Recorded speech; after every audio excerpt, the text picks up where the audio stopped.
Tom Aspinall finishes fights faster than any fighter who's ever lived. 7 of his 8 UFC wins, first round. Average fight time, 2 minutes and 18 seconds. That's a number that shouldn't exist. So please, answer this for me. If the guy's the scariest, fastest, most terrifying heavyweight the sport has ever produced, why has the UFC spent the last 3 years treating him like he doesn't exist? He won an interim belt. That was basically meaningless. They made him defend that interim belt, which basically never happens. And while he waited, they built a whole division around Jones, booking him against a washed Stipe Miocic in a fight nobody asked for. I thought there was no point for Stipe to versus Jon Jones. When you have a heavyweight champion and you have an interim champion who's defended the belt, who are both healthy, that is a fight that's supposed to happen. And then by the time Jones retired and Aspinall got the real belt, there was nothing left to win. They just handed him the undisputed belt, a guy everyone already knew was the best, probably years too late. I was just getting a shower, it was just before midnight, and I started getting calls on my phone that they'd announced it, and I was like, what the? I would have rather fought for it, of course. His first real title defense ended with 2 fingers in both his eyes, an illegal foul, surgery and recovery for months, and instead of backing his champion, the CEO of the company got on a mic without ever speaking to him and hinted at the idea that Aspinall just didn't want to keep fighting. Only Tom knows what happened. Their own guy, blinded in their own cage, and the boss's instinct was to plant doubt about him. Tom Aspinall, when I saw him, like I said, saw a broken guy who was just constantly going to the specialist, having operation after operation after operation, while people were trying to spin a narrative that this guy just turned his back on a fight and actually he's not what he is. The man who blinded him already booked in another title fight at the White House, the biggest stage they've got. This is the UFC heavyweight champion of the world, the guy with the shortest average fight time in UFC history, supposedly the most prestigious title in all of combat sports, and the guy is fighting for peanuts. And when they were looking through my contract, they were just giggling. They just kept, it was like I told them a joke or something. So, no, this isn't a bad luck story. This is just a story. This happened to him over and over for 3 years straight. And by the end of this video, you might stop asking whether the UFC failed Tom Aspinall and start asking whether the UFC was ever built to protect anyone but itself. I don't give a fuck. Fighting Business is one of my favorite new channels going right now. Thank you to The Fighting Business. Absolutely amazing. When he came into the promotion in 2020, he delivered immediately. Andrei Arlovsky, Sergey Spivak, Alexander Volkov, names that were supposed to test the prospect, finished without much trouble. The numbers also backed up the hype. 12 wins, 9 knockouts, 3 submissions, 100% finish rate. In the UFC, he was on a 5-fight win streak. Also all finishes, obviously. Most before the first round was even over. That was like Ngannou 2.0 type of stuff, but with actual elite movement and skills. In July 2022, when he tore his MCL against Curtis Blades, his career could have been massively derailed. For most heavyweights, a blown-out knee like that is a career-ending injury. Like that, how long are you talking about sport? Yeah, it's a big deal. Right. And traditionally people said, oh, if you're a footballer, you won't get back from it. But Aspinall was back in just under a year, back in the exact same arena, and he finished Marcin Tybura in just 73 seconds. It was like the injury never happened. So now the UFC has an answer to a question every promotion wants to face. You've got a young, marketable, finish everyone heavyweight who just proves he can survive the worst thing the sport can throw at him. You'd think the promotion would put their entire backing behind him, but you'd think wrong. November 2023, UFC 295. The plan was Jon Jones versus Stipe Miocic for the undisputed heavyweight belt. What's up, everybody? Here we are again. You know, Jon Jones was training last night, got injured. He was wrestling, and he tore the tendon that connects your pec to the bone, off the bone. 8 months, gonna need surgery. He's out. All right, so what's the solution here? The UFC needs a new title fight to save the pay-per-view, and this is where it gets good.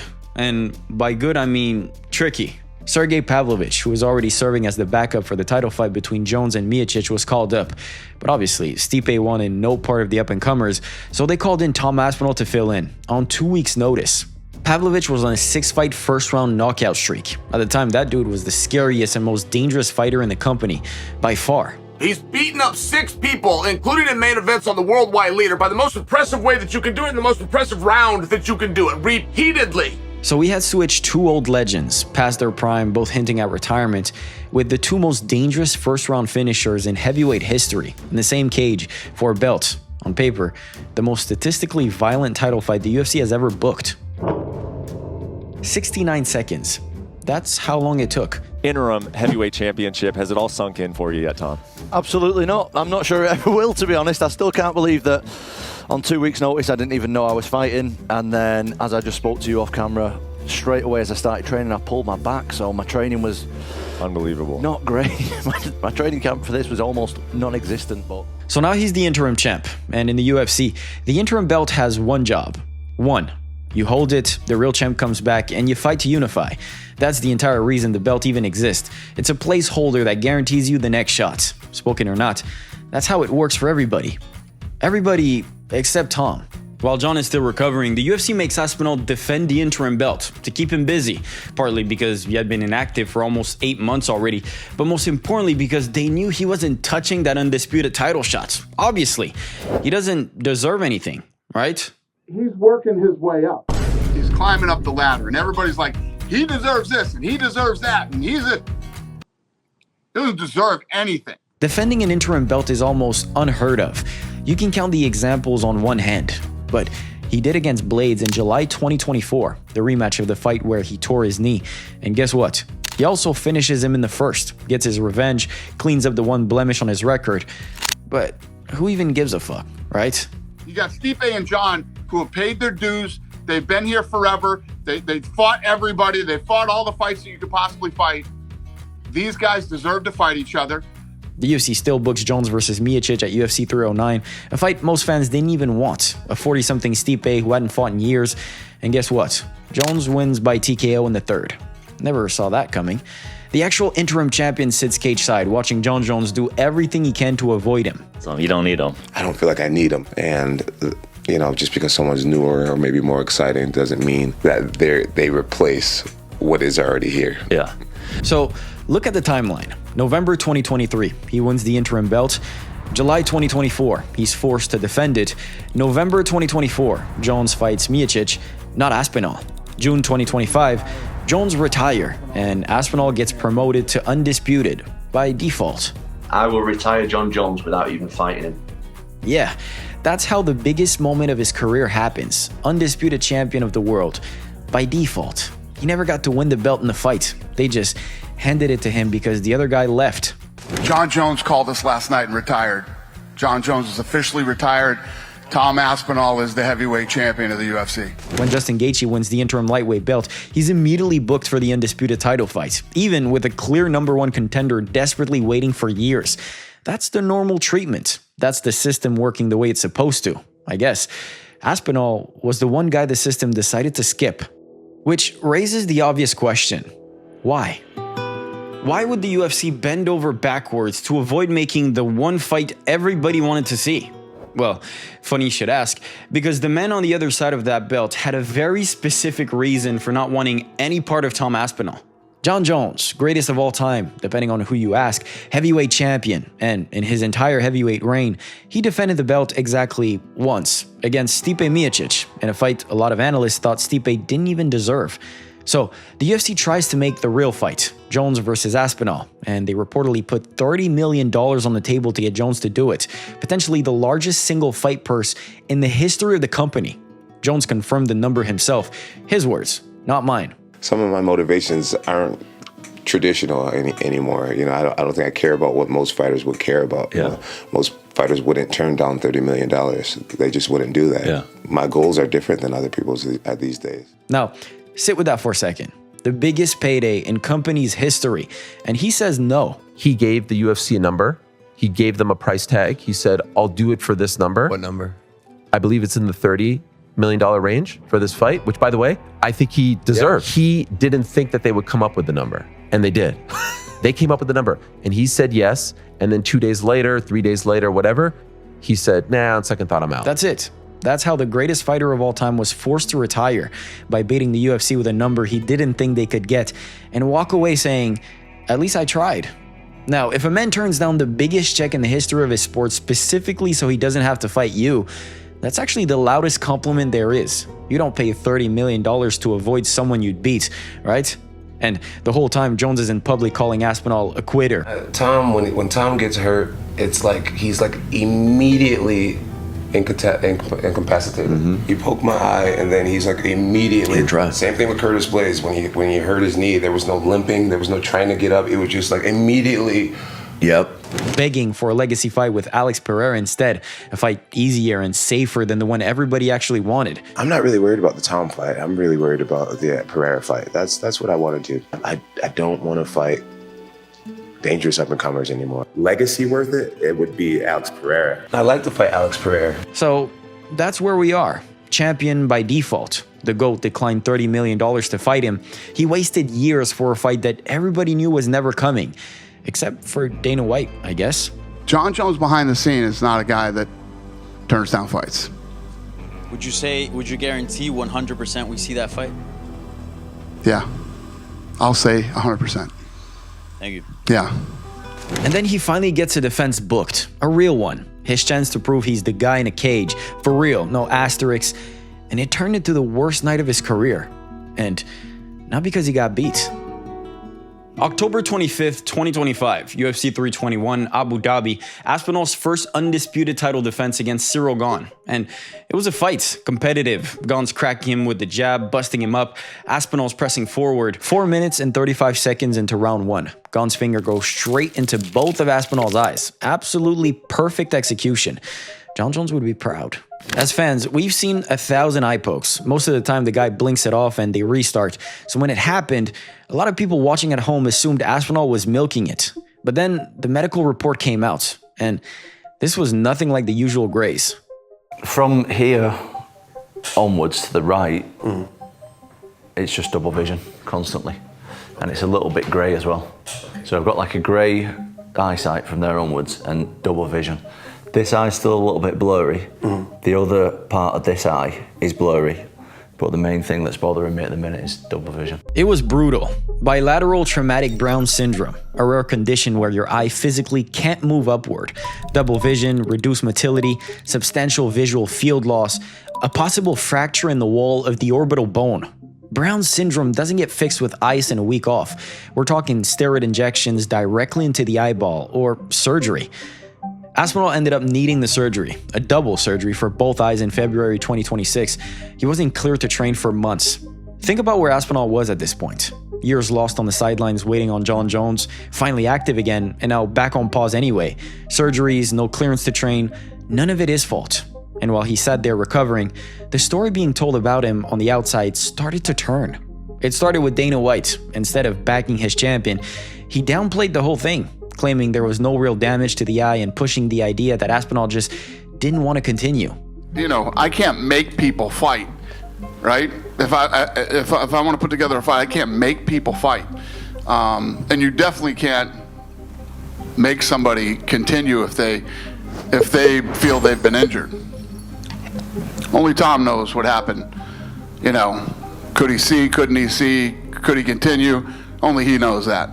The boss of the company planting that seed without having said a single word to the guy who'd actually been poked. And once that narrative was out there, fans ran with it. The same crowd that had Aspinall's back through the whole Jones saga turned on him almost overnight, saying he was milking it, dragging it, making it bigger than it was.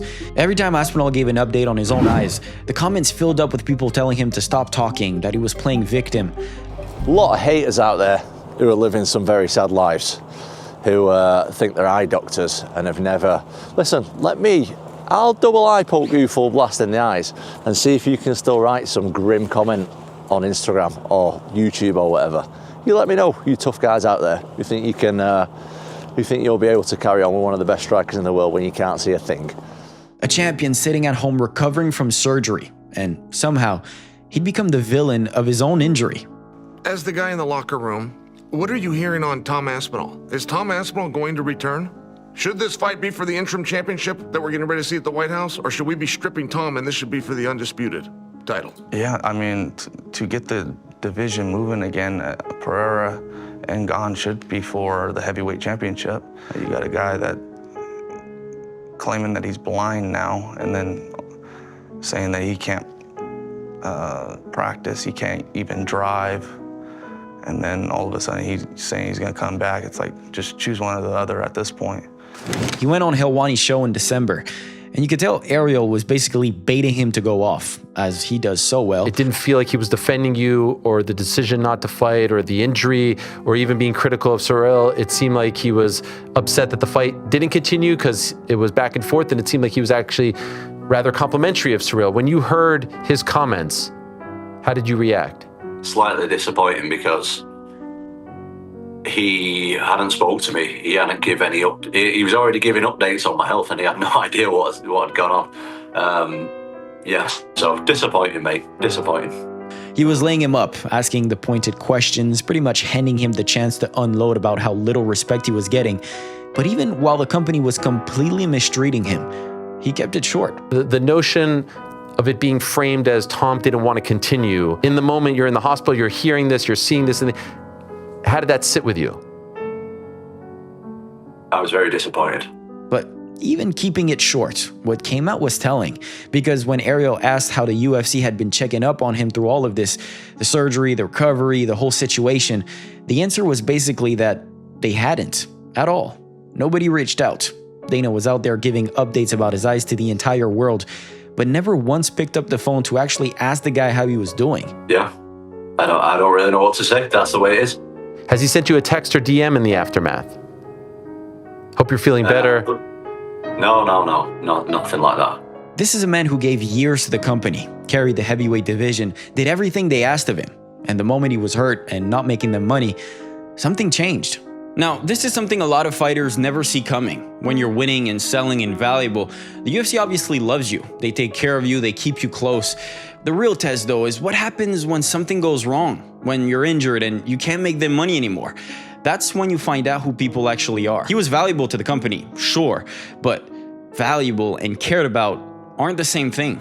And to make it all worse, while Aspinall is sitting at home recovering, the guy whose fingers put him there, Ciryl Gane, gets booked for the next title shot. The biggest and most special event the UFC has ever put on for the interim belt against Alex Pereira. Are you working the White House card? You know, they're fighting for the interim heavyweight title. Haven't you not got the UFC heavyweight champion of the world there talking on the broadcast, breaking down the fight, talking about them, and basically saying, I'm fighting the winner because I'm the champ, I'm the real king.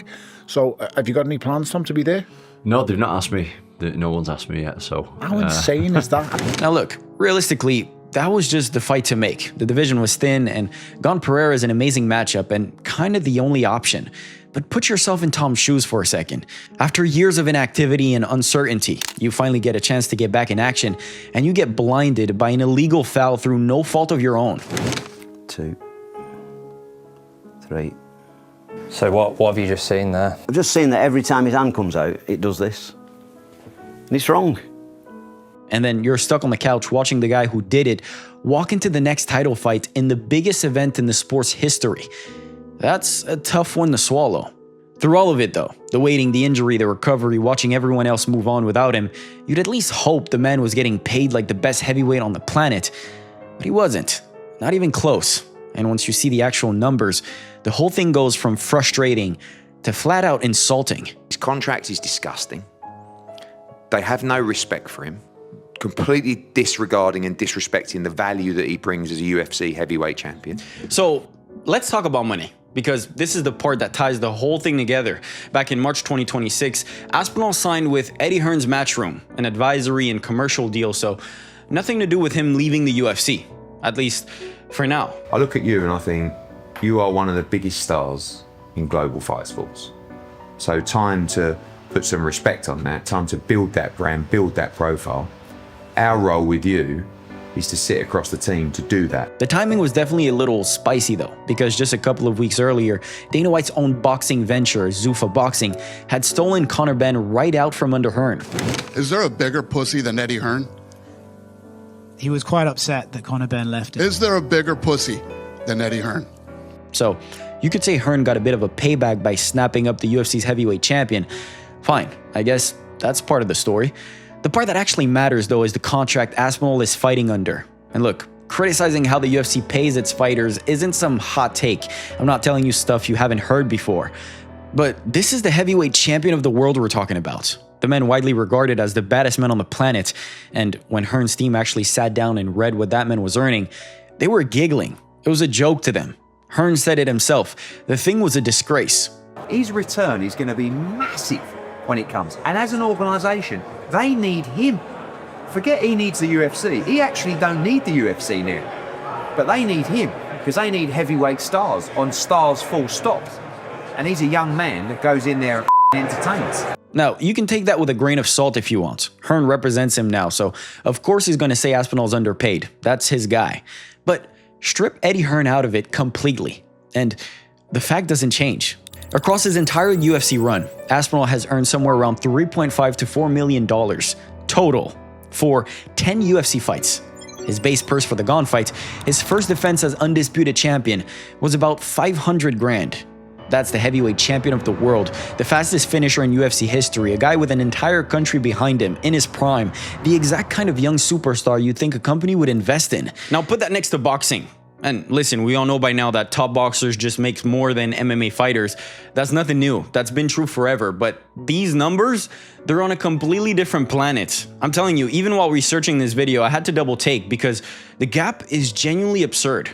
In December 2025, Anthony Joshua, a heavyweight same as Aspinall, stepped into the ring against Jake Paul on a Netflix card. Now, Paul's a draw. He moves numbers, fair enough. But for that one single fight against a YouTuber turned pro boxer 5 years in, Joshua was guaranteed $50 million. One night, one fight, $50 million guaranteed before he even walked out. And then think back to Aspinall. I don't know how many more times I can say it. The guy is the UFC heavyweight champion of the world in a sport that arguably takes more out of you. You're putting your body, your brain, your long-term health. For Tom, your fucking vision on the line for 1% of what a boxer makes in a single night. 1%. That's not even a made-up percentage. Tom Aspinall makes 1/100th of what Joshua makes. At the end of the day, I'm not going to let Tom Aspinall fight for the kind of money that's in his contract to be involved in a fight against Pereira or Game for literally 1/50th of the revenue of that show. Yeah. Fuck that. I won't let him do it. And he's not going to, it's time that those UFC fighters stop being mugs and started to understand that these people are taking advantage of them. They deserve better, We've seen exactly where this road leads because we've already watched it play out once. Francis Ngannou, heavyweight champion of the world, got so fed up with what the UFC paid him and how they treated him that he vacated his title and walked away from the biggest MMA promotion on earth to go box. The only thing that I'm scared of is to be trapped. You guys know how the UFC contract can be restrictive, and as an independent contractor, you don't really have a say in that contract. You don't even have a right. So he made more in his first fight outside the UFC than he made in his entire career inside it. Now, look at where Aspinall's standing. He's already brought in Hearn. He's already seen what's possible on the other side. And now they're publicly teasing the idea of Aspinall being released from his contract. The undisputed heavyweight champion of the world is sitting there thinking about leaving. And honestly, after everything we've just gone through, can you even blame him? That's the scariest part for the UFC.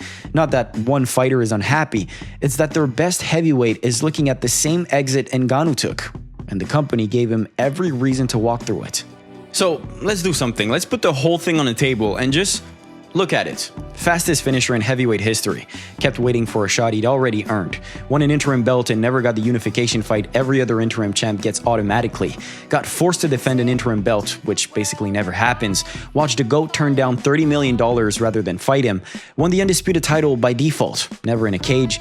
Got blinded by an illegal foul in his first defense. Watched a CEO question whether he even wanted to continue without asking him. Watched a man who blinded him get the spot on the biggest event in sports history while he's still recovering, and found out his contract was bad enough to make a boxing promoter laugh in his face. Through every bit of that, Aspinall did everything right. He stayed professional, he stayed composed, he didn't cause problems, didn't start attacking the company, he barely even brought it up. He continued fighting and did what was asked of him. He carried the division, he played the part of the perfect champion, and it still wasn't enough.